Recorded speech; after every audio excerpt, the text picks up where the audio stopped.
With Holi spirit में आज फिर एक बार आपका स्वागत है।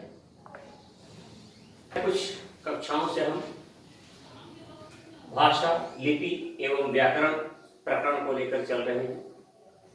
तो अभी तक हमने जाना भाषा और लिपि के बारे में। आज हम जानते हैं व्याकरण क्या है। व्याकरण की परिभाषा, व्याकरण शब्द की सबसे पहले तो जानेंगे व्याकरण शब्द की व्युत्पत्ति, उसकी परिभाषा, व्याकरण के अंग और उन अंगों के भेद प्रभेदों के बारे में जानेंगे। तो सबसे पहले हम देखें व्याकरण शब्द है क्या। इसके कई तरह से रूप किए गए हैं। तो व्याकरण शब्द का अगर हम पूरी तरह से व्युत्पत्ति का निकालें तो आएगा वी धन आ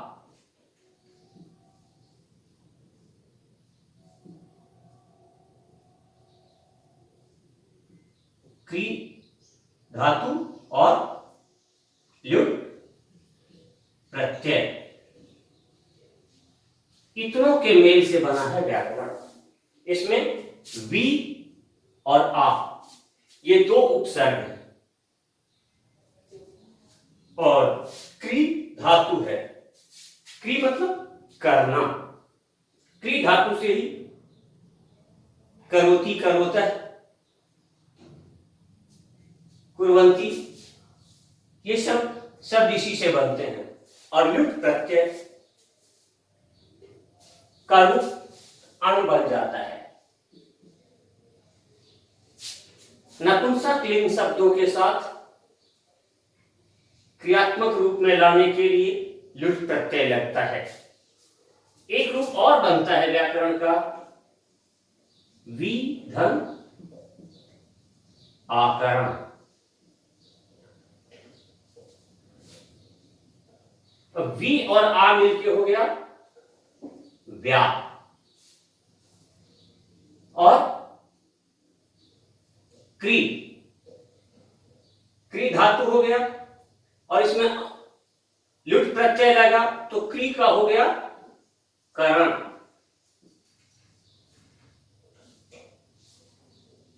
तो इसका एक रूप ये भी बनता है वी धन आ धन करण। यानी इसमें इस व्याकरण प्रकरण में हम क्या करते हैं, भाषा की व्याकृति करते हैं। व्याकृति से मतलब है विवेचन और विश्लेषण। किसी भी भाषा को सबसे पहले हम भाषा के प्रकरण की चर्चा में हमने जाना कि भाषा सबसे पहले मौखिक रूप में आई, फिर लिखित रूप में आई। अब मौखिक भाषा को लिखित रूप देने पर वह लिखावट उत्कृष्टता के साथ हो रही है या नहीं, उस लिखावट में भाषा के मापदंडों को उत्कृष्ट बनाने का प्रयास हो रहा है या नहीं, सही सही तरीके से उसका प्रयोग हो रहा है या नहीं, ये देखना काम है व्याकरण का। तो कई तरह से व्याकरण की परिभाषा दी गई है। व्याकरण शब्द की उत्पत्ति सबसे पहले आपने देख लिया, वी और आ ये दो उपसर्ग।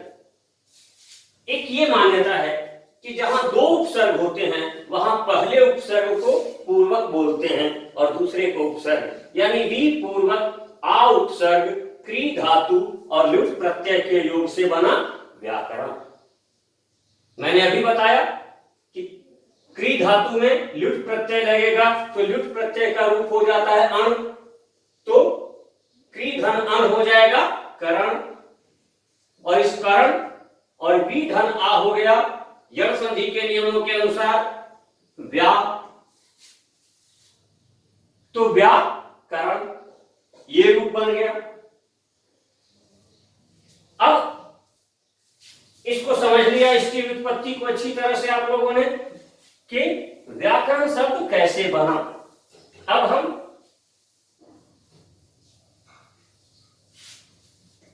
व्याकरण शब्द की बात करते करते अब हम व्याकरण की परिभाषा की बात करेंगे। व्याकरण क्या है? सीधा सीधी लोग यही कहते हैं कि जिसके द्वारा हमें शुद्ध शुद्ध बोलना, शुद्ध शुद्ध लिखना और शुद्ध शुद्ध पढ़ना आता है, उसी शास्त्र को व्याकरण कहते हैं। अपने अपने ढंग से लोगों ने इसकी परिभाषा दी है। मेरे विचार में कई परिभाषाओं का निचोड़ लेते हुए मैंने विचार किया है, वो इस प्रकार है।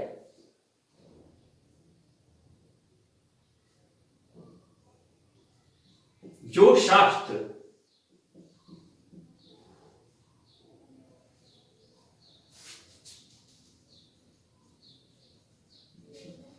भाषा के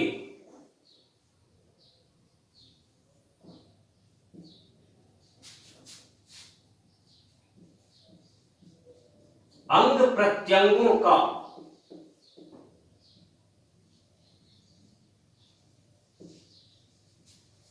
जो शास्त्र भाषा के अंग प्रत्यंगों का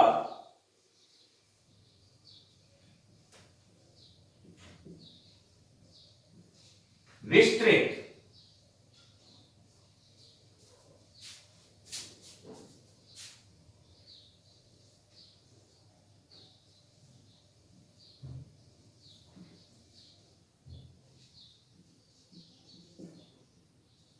विवेचन विश्लेषण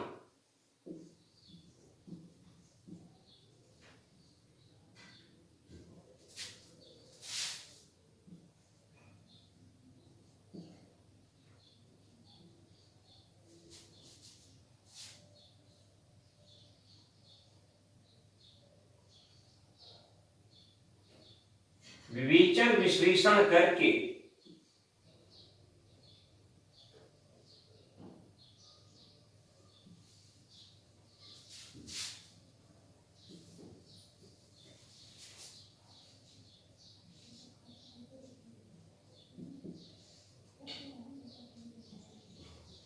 भाषा भाषियों को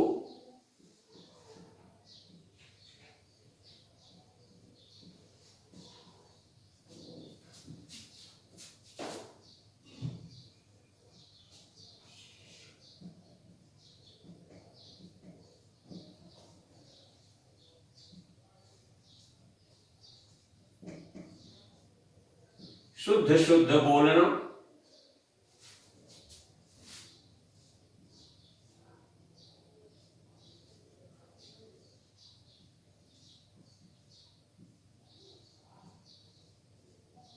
शुद्ध शुद्ध लिखना,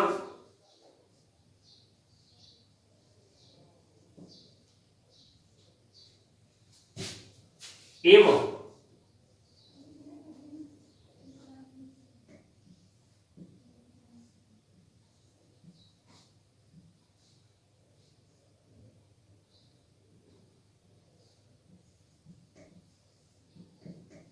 शुद्ध शुद्ध पढ़ना सिखाए।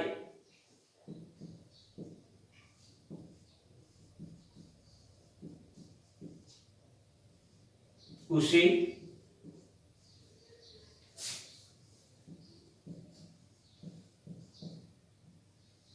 व्याकरण कहते हैं।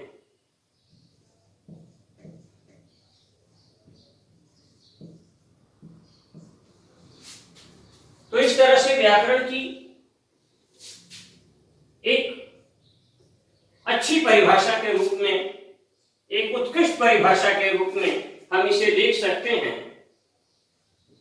कि व्याकरण का कार्य क्या है। व्याकरण है क्या? व्याकरण क्या है? एक शास्त्र है। जिन 6 शास्त्रों की बात की गई है हमारे भारतीय दर्शनों में, उनमें एक शास्त्र व्याकरण भी है।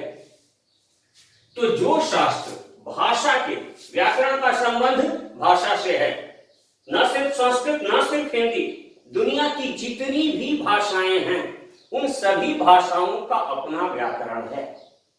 कोई भी भाषा बिना व्याकरण के भाषा बन ही नहीं सकती।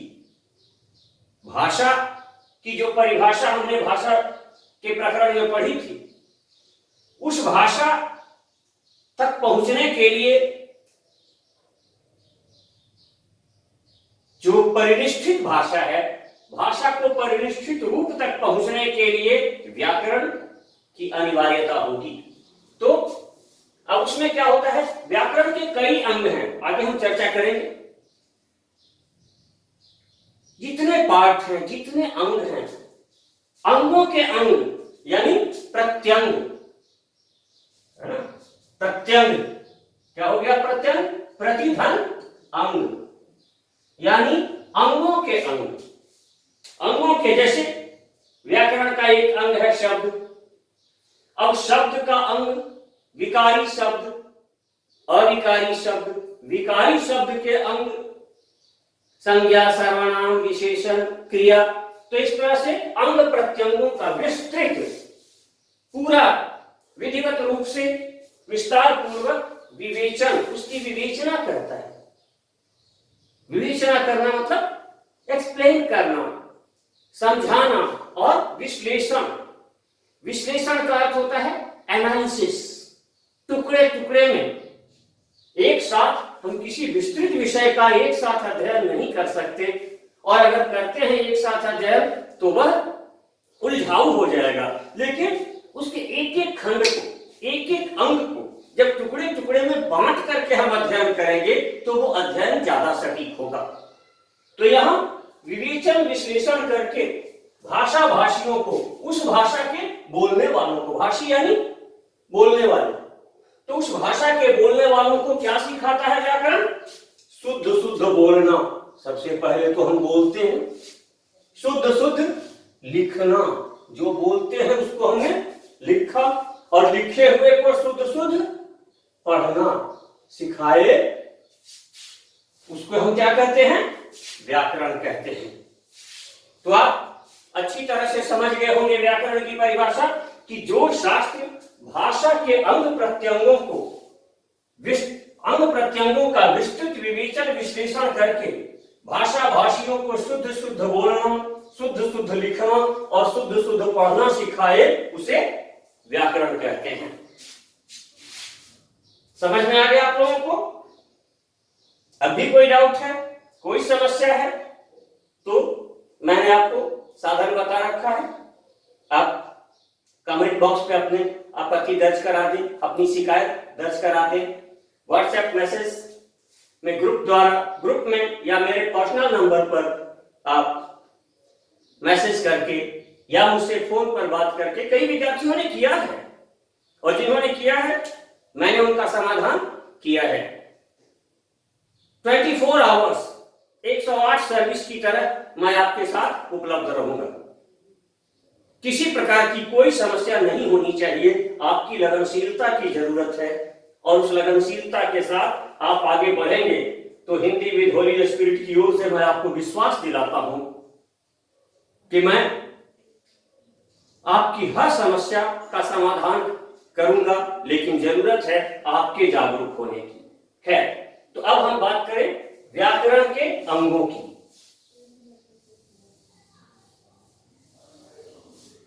कि व्याकरण के कितने अंग होते हैं, इस संबंध में भी विद्वानों में मतभेद है। किसी ने व्याकरण के 6 अंग भी बताए, कोई 4 अंग बताते हैं, 6, किसी ने 5, किसी ने 4, तो किसी ने 3। 6 अंग मानने वाले मानते हैं कि व्याकरण के 6 अंग हैं। वर्ण विचार,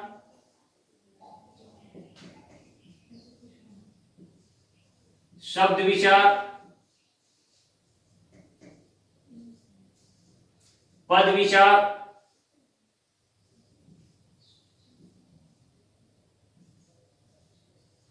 अर्थ विचार,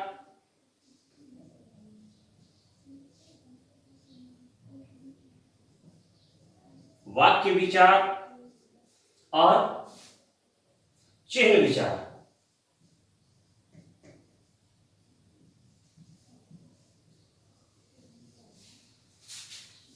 तो 5 अंग मानने वाले जो हैं उन्होंने माना वर्ण विचार,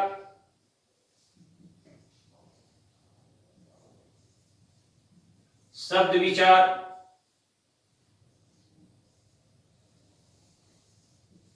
पद विचार,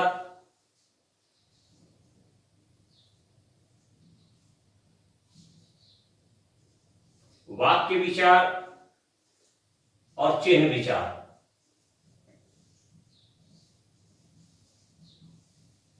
इसी तरह मैंने बताया आपको कि कुछ लोग 4 अंगों को मानने वाले हैं। इनके अनुसार वर्ण विचार, शब्द विचार, पद विचार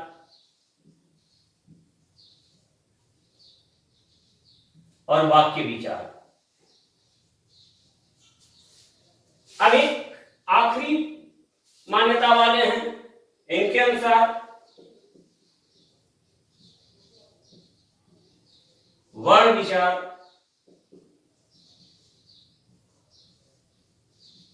शब्द विचार और तीसरा वाक्य विचार।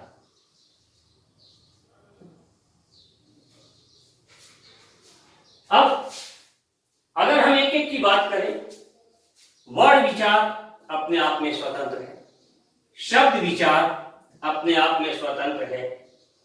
अब पद, शब्द का ही एक रूप है पद। शब्द ही जब वाक्य में प्रयोग की क्षमता प्राप्त कर जाता है तो पद हो जाता है। इसलिए पद शब्द में समाहित हो जाता है। और व्याकरण सार्थक शब्दों का ही मुख्य रूप से अध्ययन करता है। शब्दों का अर्थ होता है तो अर्थ भी इसी में समाहित हो जाता है। अब तीसरा रूप है वाक्य विचार। वाक्यों को बनाने में ही विभिन्न प्रकार के विराम चिन्हों का प्रयोग होता है, इसलिए चिन्ह भी वाक्य में ही समाहित हो जाते हैं। तो कुल मिलाकर ये जो 3 रूप स्वीकार किए गए हैं, वर्ण विचार, ये चिन्ह भी वाक्य में ही समाहित हो जाता है, क्योंकि वाक्य बनाने के लिए ही चिन्हों का प्रयोग होता है। इसलिए इनका अलग से अध्ययन, अलग अलग रूप में बना करके अध्ययन करने के बदले वाक्य विचार के अंतर्गत ही वाक्य के एक अंग के रूप में चिन्ह को हम देख सकते हैं, विराम चिन्हों को। तो कुल मिलाकर व्याकरण के मुख्य 3 अंग हैं।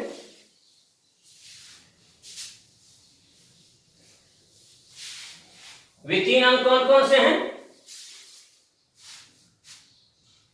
वर्ण, शब्द और वाक्य। किसी भी भाषा, दुनिया की चाहे कोई भी भाषा हो, उनमें ये तीनों तत्व पाए जाते हैं। अब भाषा की लघुतम इकाई है वर्ण। वर्ण क्या है? भाषा की लघुतम इकाई, स्मॉलेस्ट यूनिट ऑफ लैंग्वेज।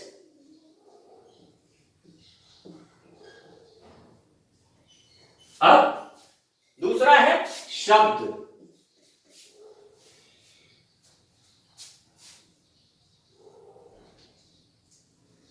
अर्थ से भाषा की लघुतम इकाई। शब्द क्या है? वाचिक दृष्टि से या लेखन की दृष्टि से भाषा की लघुतम इकाई है वर्ण। लेखन की दृष्टि से या भाषा की जो सबसे छोटी इकाई है, क्योंकि वर्ण से ही भाषा शुरू होती है, उसके बाद पर वर्णों का अर्थ नहीं होता है। कुछ वर्ण मिलकर के शब्द बनाते हैं और उन शब्दों का अर्थ होता है। इसलिए अर्थ की दृष्टि से भाषा की लघुतम इकाई है, सबसे छोटी इकाई, स्मॉलेस्ट यूनिट जो है वो क्या है? शब्द है। अब तीसरा है वाक्य। ये भाषा की सबसे बड़ी इकाई है, लेकिन अगर देखा जाए तो एक तरह से ये भाषा की सबसे छोटी भी इकाई है, एक अलग प्रकार से। भाव की दृष्टि से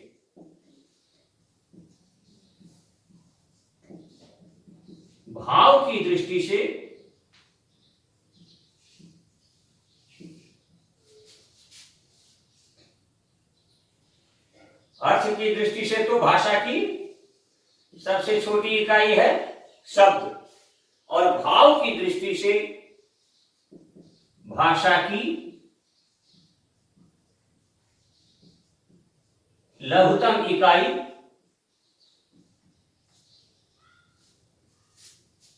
वाक्य है। पर अगर आपको कोई पूछ ले, सीधा सीधी प्रश्न आ जाए कि भाषा की लघुतम इकाई क्या है, तो वो वर्ण आएगा। और भाषा की महत्तम इकाई या बृहत्तम इकाई क्या है, तो वो वाक्य होगा। पर अगर प्रश्न इस तरह से पूछा जाए कि अर्थ की दृष्टि से भाषा की लघुतम इकाई क्या है, तो उसे हम शब्द लेंगे, और भाव की दृष्टि से भाषा की सबसे लघुतम इकाई क्या है, तो वाक्य में लेंगे। अब हम बात करें सबसे पहले वर्ण की। तो वर्ण की बात करेंगे तो वर्ण के लिए वर्ण का अध्ययन करने में हमें 3 चीजों का अध्ययन करना पड़ेगा।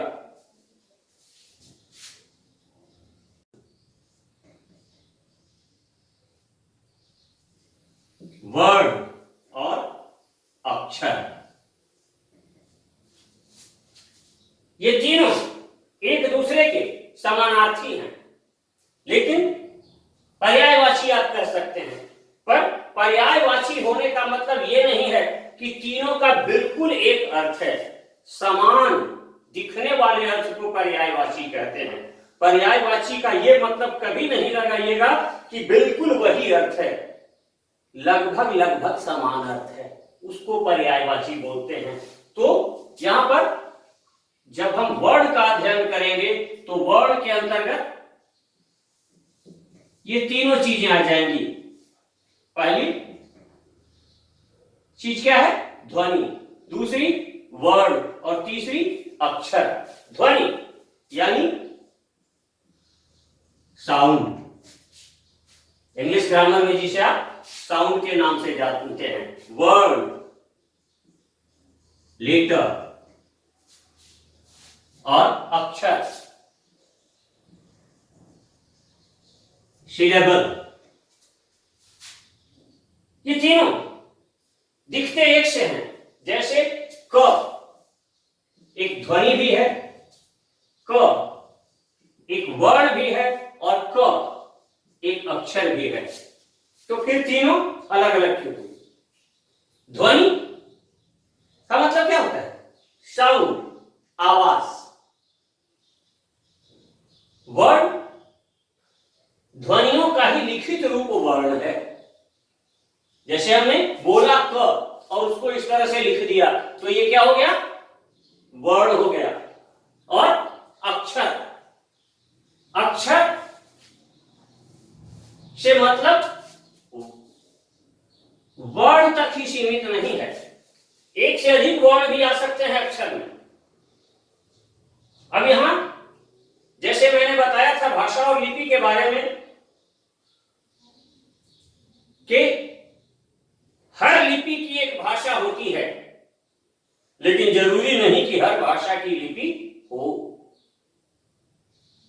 क्योंकि पहले भाषा आई, भाषा के लिए लिपि जरूरी नहीं है, पर लिपि के लिए भाषा जरूरी है। वैसे ही अक्षर के लिए वर्ण जरूरी है। हर अक्षर में एक वर्ण होता है, हर अक्षर में वर्ण होता है, पर हर वर्ण अक्षर होता है, पर हर अक्षर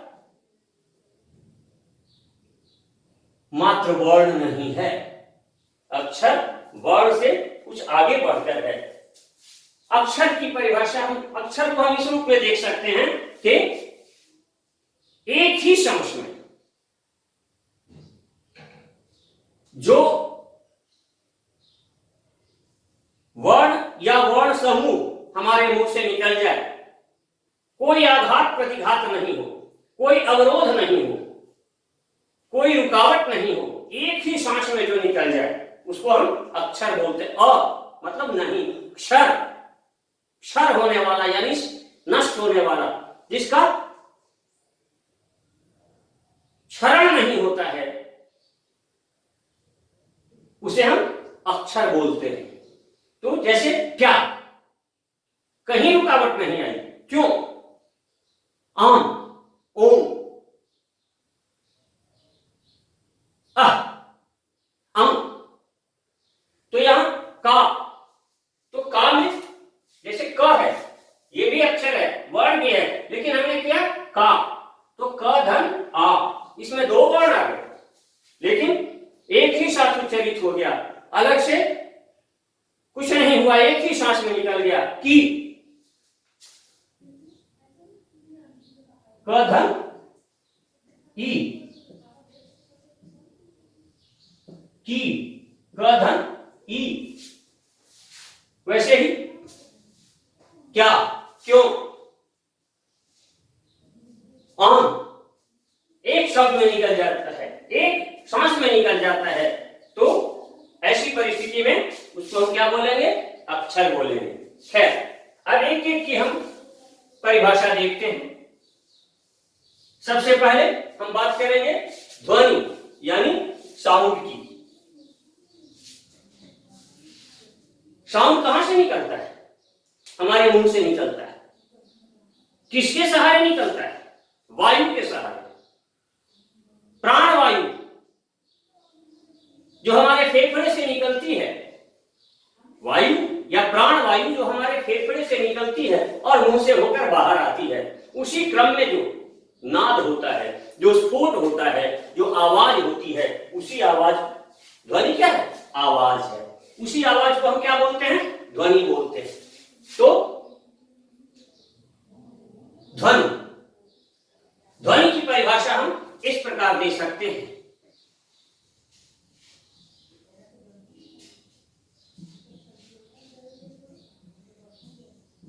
फेफड़े से निकलने वाली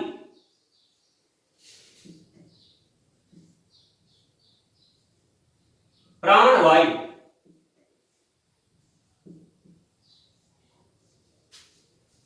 जब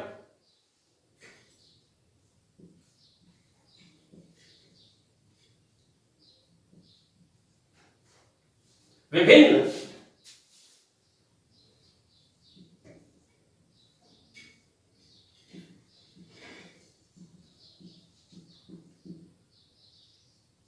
स्वरतंत्रियों से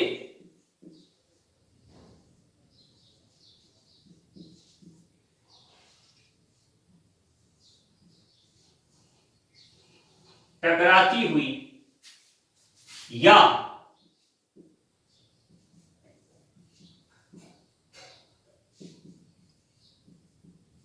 बिना किसी अवरोध के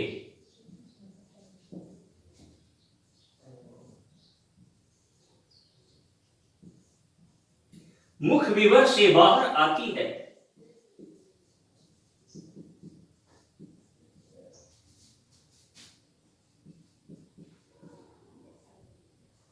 तो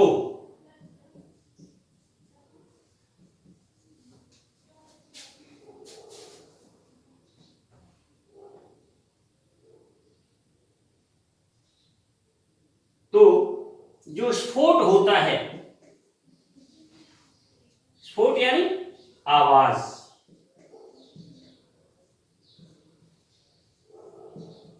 होता है, उसे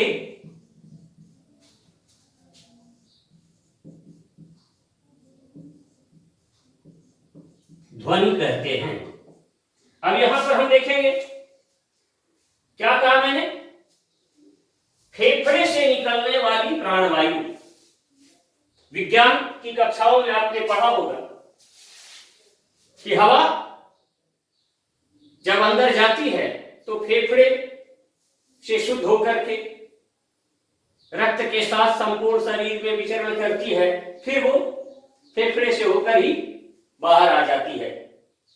तो जब फेफड़े से निकलती है प्राणवायु यानी हवा, तो विभिन्न स्वर तंत्रियों से जब हम बोलते हैं तो हमारे शरीर में कई स्वर तंत्रियां, वोकल एलिमेंट्स कई प्रकार के हैं। जैसे मैं इसको इस तरह से आपको समझाता हूं, मैं कोई चित्रकार नहीं हूं, बस एक सिंबल बना के दे रहा हूं आपको समझने के लिए।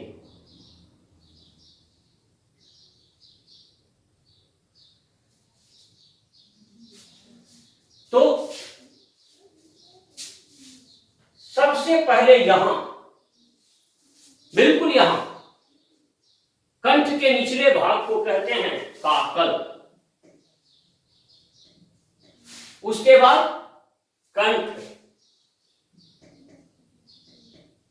फिर काकल, इसके बाद यहां कंठ, उसके बाद जब हम मुख की बात करें तो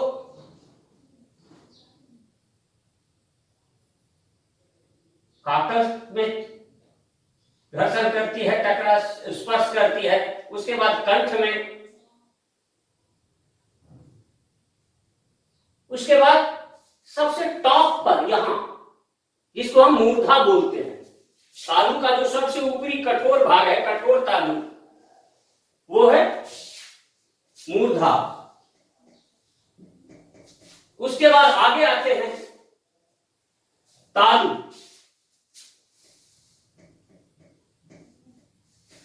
उससे और आगे आते हैं तो हमारे जबड़े की बात करें तो जबड़ों में दांत होते हैं, और दांतों को जिनसे जोड़ते हैं उस मांसल भाग को हम क्या बोलते हैं, मसूड़ा, और मसूड़े को संस्कृत में वत्स बोलते हैं। तो यहां मसूड़े पे भी स्पर्श होती है हवा, हवा का स्पर्श मसूड़े से भी होता है। उसके बाद उसके आगे आते हैं तो दांत यानी दंत, फिर आगे आते हैं तो दांत और ओठ, कुछ वर्ण ऐसे हैं, कुछ ध्वनियां ऐसी हैं जो दांत और ओठ से टकरा कर निकलती है, तो उसको हम क्या बोलेंगे, दंत्योष्ठ। और फिर ओठ, सबसे बाहरी इकाई क्या है, ओठ, ये वत्स के बाद हो गया दांत, और ऊपर के दांत और नीचे के होठ जब मिलते हैं उनसे भी कुछ ध्वनियां निकलती हैं, तो उनको हम क्या बोलते हैं, दंतोष्ठ। और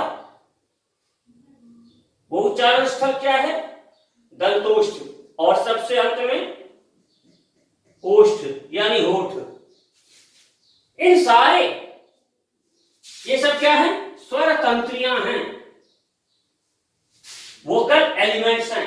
इनसे टकराती हुई या स्वतंत्र रूप से बिना किसी घर्षण के, बिना किसी टकराहट के बाहर निकल जाए। व्यंजनों में, व्यंजन ध्वनियों के उच्चारण में इन वोकल एलिमेंट्स से स्पर्श करते हुए, इन स्वर तंत्रियों से स्पर्श करते हुए, घर्षण करते हुए प्राणवायु मुंह से बाहर आती है। लेकिन स्वर ध्वनियों के उच्चारण में बिना किसी अवरोध के, अवरोध यानी रुकावट, बिना किसी किसी अवरोध के मुख विवर, विवर यानी बिल। मुंह क्या है? एक बिल के समान है। जैसे बिल से चूहा निकलता है, सांप निकलता है, वैसे ही मुंह से हवा निकलती है। और ये हवा जब निकलती है तो क्या होता है? उससे स्फोट होता है। और स्फोट होता है, विस्फोट होता है तो क्या होता है? धमाका होता है।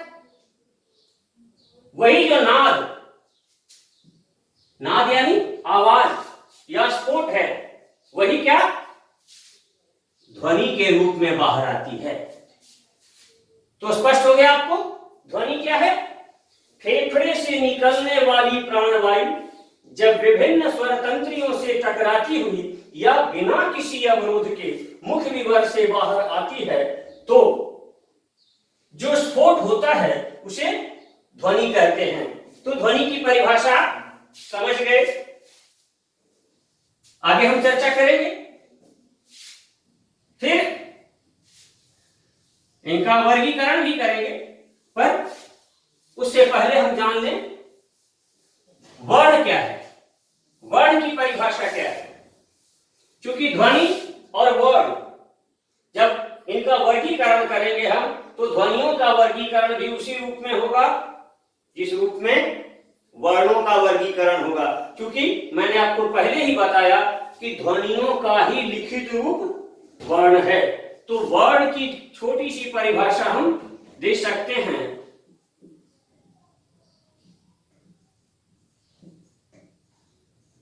ध्वनियों के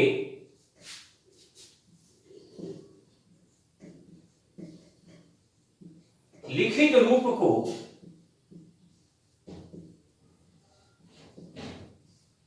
वर्ण कहते हैं। ध्वनियों के लिखित रूप को वर्ण कहते हैं। जैसे हमने बोला अ और लिख दिया अ, तो हमने बोला तब तक अ जो है वो क्या है? एक ध्वनि है, और जब लिख दिया तो क्या हो गया? वर्ण हो गया। अब बात करें अक्षर की। इस वर्ण के अंतर्गत ये तीनों चीजें आती हैं, ध्वनि, वर्ण और अक्षर।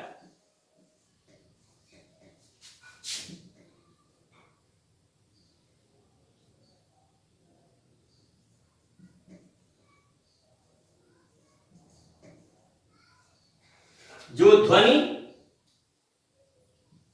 या वर्ण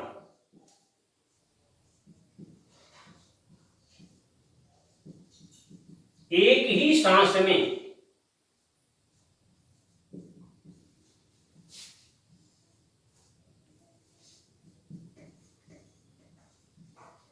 मुख विवर से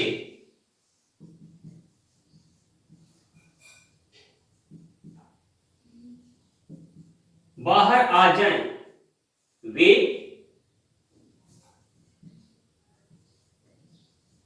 अक्षर कहलाते हैं।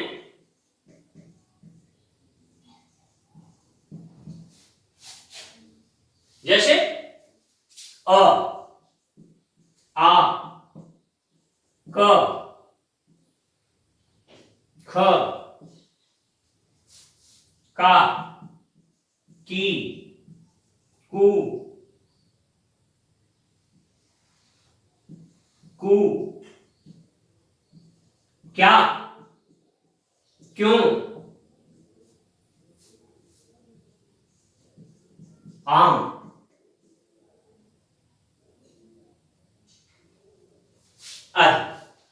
जहां भी बिना, जैसे अब अगर हम बोलते हैं पिता, तो पिता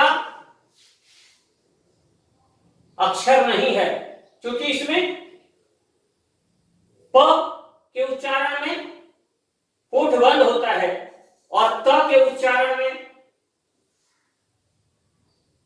दांत से जीभ का स्पर्श होता है। तो यहां पर एक ही सांस में नहीं निकलती है प्राणवायु, तो ये अक्षर नहीं है, ये शब्द है। पपीता, मानव, तो ये सब अक्षर नहीं है, ये सब शब्द हैं।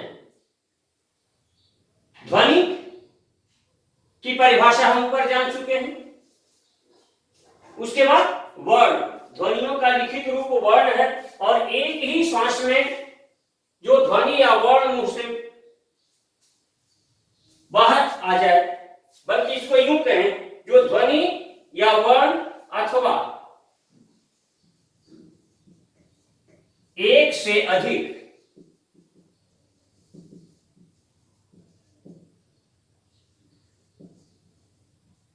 ध्वनि या वर्ण एक ही सांस में मुख विवर से बाहर आ जाएं, तो वे क्या कहलाते हैं? अक्षर कहलाते हैं। जैसे एक से अधिक ध्वनि है, का, क और आ, की, क और ई, कु, क और उ, क्या, क और य और आ, क्यों, क, य, ओ और अनुस्वार इतने के मेल से बना है, लेकिन इसके बावजूद ये क्या है? एक ही सांस में निकल रहा है, इसलिए हम इसको क्या कहेंगे? अक्षर कहेंगे। तो